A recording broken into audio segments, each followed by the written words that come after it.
Olá, meus amigos, minhas amigas. Eu estou passando aqui para trazer um esclarecimento a respeito dessa palavra que tem assolado milhões e milhões de pessoas, cristãs, não cristãs, essa palavra chamada divórcio. E a gente recebe perguntas, às vezes as pessoas elas têm dúvida do que acontecerá se um cristão se divorciar, ou muitos cristãos se divorciaram e não sabem se vão ser salvos, se vão para o inferno, para onde que eles vão. O que acontecerá com essas pessoas que se divorciaram? O que vai acontecer com essas pessoas que, por um acaso ou por uma escolha, se divorciaram? E aonde está na Bíblia? E o que se fala a respeito do divórcio na Bíblia?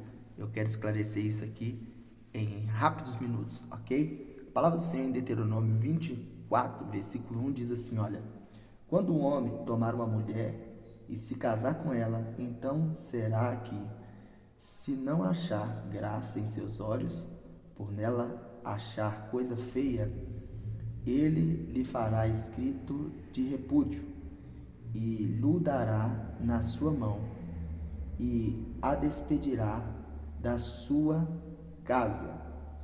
E se, pois, saindo de sua casa for e se casar com outro homem, e este último homem a aborrecer e lhe fizer escrito de repúdio, e lhe o der na sua mão, e a despedir da sua casa, ou este último homem que a tomou para si por mulher, vier a morrer, então seu primeiro marido, que despediu, não poderá tomá-la para que seja sua mulher, depois que foi contaminado. Olha só, nesse tempo que Moisés lhe deu a carta do divórcio, por quê?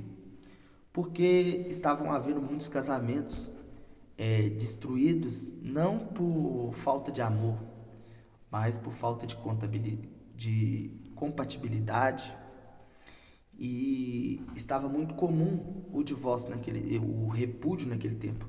O que era repúdio? Repúdio era o homem antes, ele era tratado como a primícia de todas as coisas, ou seja, o homem ele era a palavra, a última palavra era do homem, quem dava a última palavra a respeito de qualquer assunto era o homem. Então o homem ele decidia, ele tomava uma mulher como esposa e depois ele decidia se ele queria ficar com aquela mulher casada ou não. No tempo aí, né, de Moisés, lá no início, né, no início de todas as coisas, onde ainda as leis estavam sendo estabelecidas, então o repúdio significava o quê?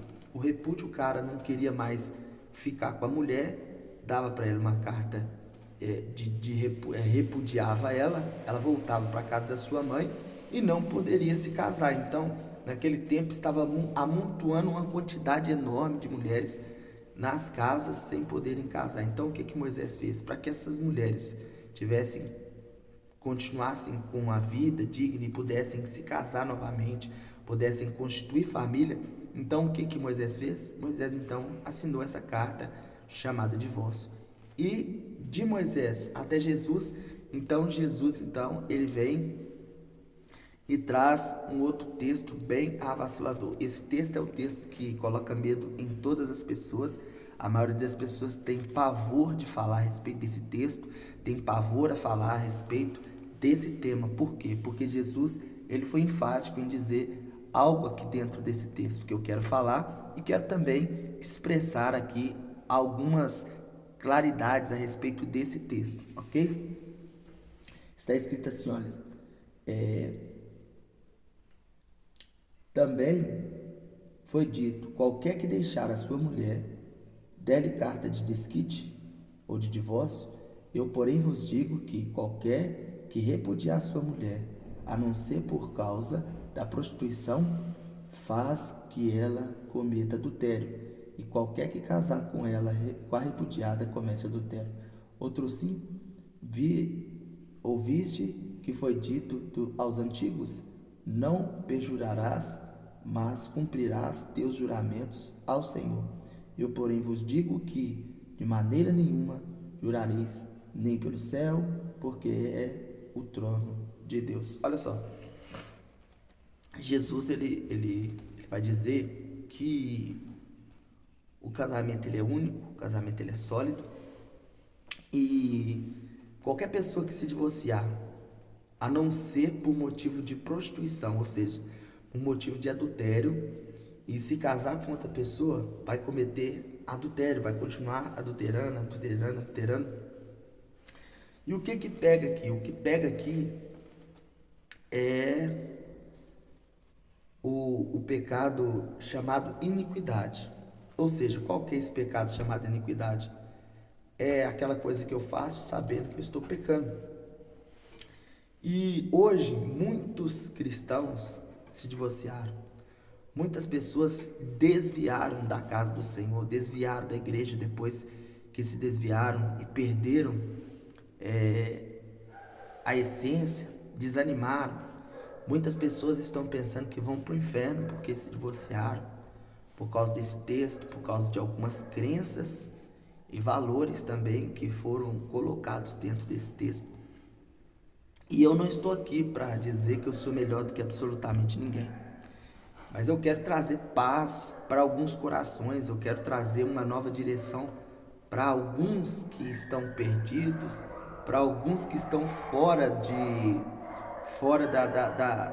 da presença de Deus, sabe? Pessoas boas, pessoas que o Senhor ama, pessoas que o Senhor ele quer de volta. Então é para essas pessoas que eu estou aqui me expondo e trazendo um parecer a respeito desse texto.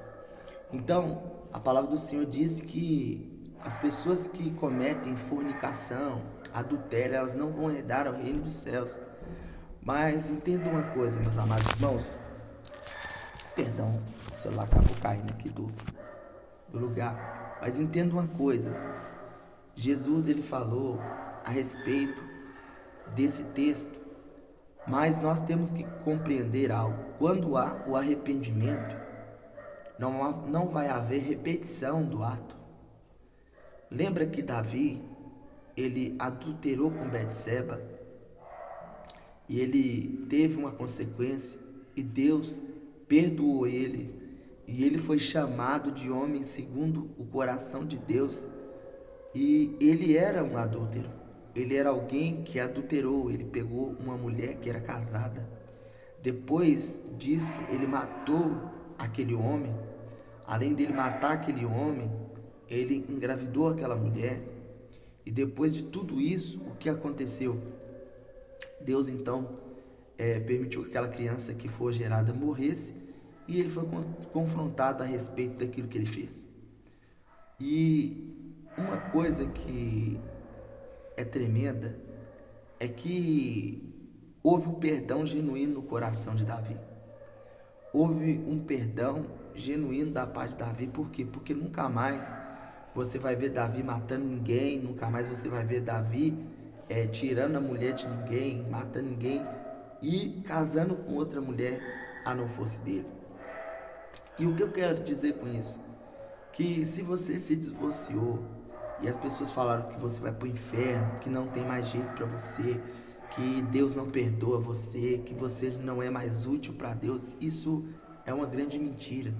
Há pessoas que se divorciam por, talvez o homem, por não sentir mais atração pela sua esposa, porque ela engordou, por outros fatos carnais. Isso aí não é aprovável a Deus. Mas existem outras situações. Há pessoas que separam, há mulheres que apanham dos seus maridos, sabe? Há mulheres que não cumprem o dever de esposa para com o marido. E a gente vê que isso é um abismo que tem gerado outro abismo e outro abismo. E esse assunto é um assunto que nenhum pastor quer falar a respeito dele. Esse assunto é um assunto que ninguém quer meter o seu nariz nele. Por quê? Porque é um assunto de pânico, de medo. Mas eu vou falar com muita clareza, com muita sabedoria aqui, nesse momento. Se você pecou nesse estado de separar, se você está separado, divorciado, fora da igreja, eu vou te dar um conselho: que você volte para a igreja, que você peça perdão a Deus por esse pecado e não cometa mais, não separe mais. Procure uma pessoa, case-se com ela e viva o resto da sua vida. Sabe, o problema do pecado é o pecado continuado, sabe? A Bíblia diz que todo pecado há perdão, a não ser um que não há perdão, que é a blasfema contra o Espírito Santo de Deus. Mas se há um arrependimento genuíno, que é gerado pelo próprio Espírito de Deus, automaticamente você vai alcançar o perdão de Deus, sabe?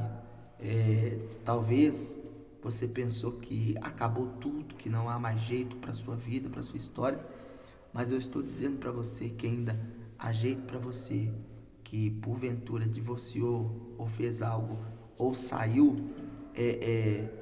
Muitas pessoas vão julgar, vão falar mal, mas eu quero que você entenda uma coisa. Aquela mulher que conversou com Jesus, a mulher samaritana, ela já tinha tido 5 maridos e o que estava com ela não era dela. E Jesus confrontou ela aquele erro, dizendo para ela: olha, você está com um agora que não é seu. E aquela mulher teve a vida transformada e não fez mais aquele pecado de adultério. Então ela não arrumou mais maridos. Eu quero que você entenda que Deus e a graça do Senhor é que nos salva. E se tem algo na nossa vida que nós precisamos fazer, é a gente abandonar o pecado, deixar o pecado de lado, que nós vamos alcançar a misericórdia. Espero que esse vídeo possa ter trago clareza para o seu coração, para a sua vida. Que Deus te abençoe.